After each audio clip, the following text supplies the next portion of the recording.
Hello guys, मैं चंद्रपाल। स्वागत है आपका हमारे YouTube चैनल पाठशाला पिथौरागढ़ में। तो दोस्तों, आज बात करेंगे यहाँ पे वैदिक सभ्यता की। जैसे कि आपको पता है, कल हमने वैदिक सभ्यता में फर्स्ट पार्ट क्लियर करते हुए लेके गए थे, और आज हम फर्स्ट वैदिक सभ्यता की सेकंड पार्ट यहाँ पे क्लियर करते हुए बताएंगे कि किस टाइप से आपका वैदिक काल कैसे पढ़ना है आपको, और आगामी एग्जामों के लिए आपको कैसे तैयारी करनी है, वो भी सारी चीजें आप यहाँ पे आपको क्लियर रूप से क्लियर करते हुए लेके चलेंगे। तो ध्यान दीजिएगा दोस्तों, जैसे कि हम पढ़ रहे हैं यहाँ पे वैदिक सभ्यता, और वैदिक सभ्यता के बाद हम पढ़ेंगे उत्तर वैदिक सभ्यता, यानी कि उत्तर वैदिक काल और वैदिक काल। मैंने आपको बताया था हम सिर्फ आद्य ऐतिहासिक काल के अंतर्गत वैदिक काल को ही पढ़ना है दोस्तों, और वैदिक काल हमने किस टाइप से पढ़ना है ये भी मैं आपको यहाँ पे क्लियर करते हुए लेके चलूंगा। आप ध्यान दीजिएगा दोस्तों, जब वैदिक काल में हमने कल पढ़ा था कि वैदिक काल की शुरुआत कैसे हुई थी, और कितने ईसा पूर्व से कितना ईसा पूर्व के बीच में रखा गया था, और किस टाइप से कार्य चल रहा। अब यहाँ पे मुख्य बात होती है नदियों की। वैदिक काल में सबसे अधिक 21 नदियों का उल्लेख किया गया है दोस्तों, सिर्फ 21 नदियों का उल्लेख किया गया है,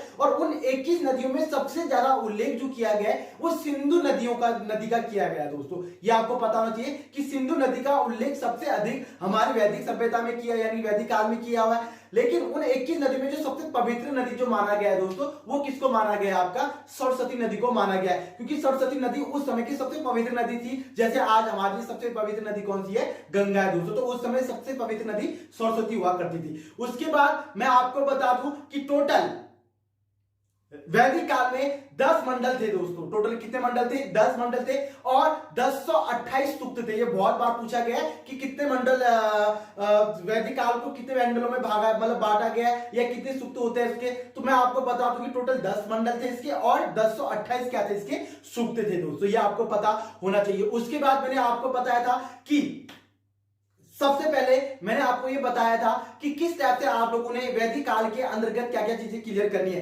अब यहां पे सबसे पहले मैंने आपको मैं बता दूं कि जो देवताएं होती थी, यानी कि जो हमारे अलग अलग जो देवताओं का जो पूजन होता था वो अलग अलग रूप से होता था दोस्तों। यहाँ पे देवताओं को 3 रूप से रखा गया था। एक तो रखा था धरती के देवता, एक रखे थे आकाश के देवता, और एक रखा था अंतरिक्ष का देवता।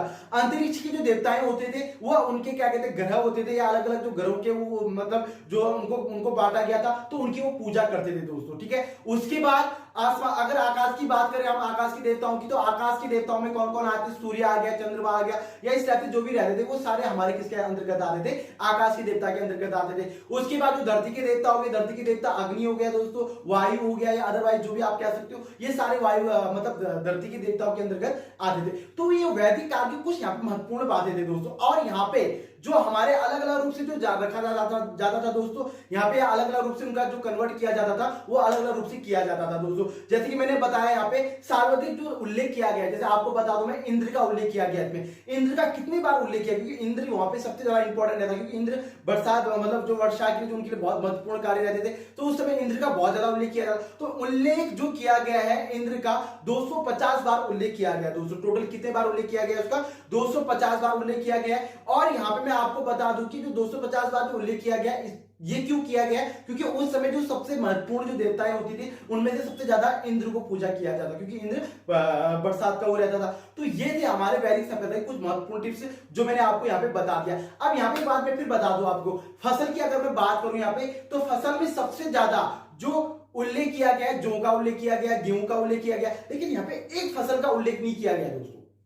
यहाँ पे एक फसल का उल्लेख नहीं किया गया। तो वह एक फसल कौन सा था ये मैं आपको बता दूं, वो है तंबाकू का फसल। यानी कि तंबाकू की फसल को यहाँ पे कोई भी इसकी कोई जानकारी नहीं दी गई है, और तंबाकू की फसल जो होती थी दोस्तों उसका भी कोई यहाँ पे उल्लेख नहीं किया गया। तो यहाँ पे ये बताया जाता है कि वैदिक काल हो गया या सिंधु सभ्यता काल हो गया, इन दोनों कालों में, यानी इन दोनों सभ्यताओं में तंबाकू का कोई उल्लेख, यानी कि तंबाकू की फसल का कोई उल्लेख नहीं किया गया। ये बहुत बार पूछा जाता दोस्तों। उसके बाद सबसे ज्यादा अगर उल्लेख किया गया है तो वो किसका किया गया? जौ का किया गया या गेहूं का किया गया दोस्तों। तो ये थे हमारे वैदिक काल के और वैदिक सभ्यता के सबसे महत्वपूर्ण फैक्ट जो आपके आगामी एग्जामों के लिए बहुत ज्यादा इंपॉर्टेंट रहेगा। अब उसके बाद बात करेंगे हम उत्तर वैदिक काल के, और उत्तर वैदिक काल का जो लास्ट जो टॉपिक रहेगा आपका, वो कल मैं आपको पूरी डिटेल रूप से क्लियर कराऊंगा कि किस टाइप से आप लोगों ने उत्तर वैदिक काल पढ़ना है। तो अधिक जानकारी के लिए आप हमारे डिस्क्रिप्शन बॉक्स में जाइएगा, और वहां पे आपको सारी जानकारियां क्लियर रूप से बताई जाएंगी। तो दोस्तों वीडियो देखते रहिएगा। अगर पसंद वीडियो अगर आपको आ रहा है तो दोस्तों हमारे चैनल को जल्दी से सब्सक्राइब कीजिएगा, और साथ में लाइक करना बिल्कुल भी ना भूलिएगा।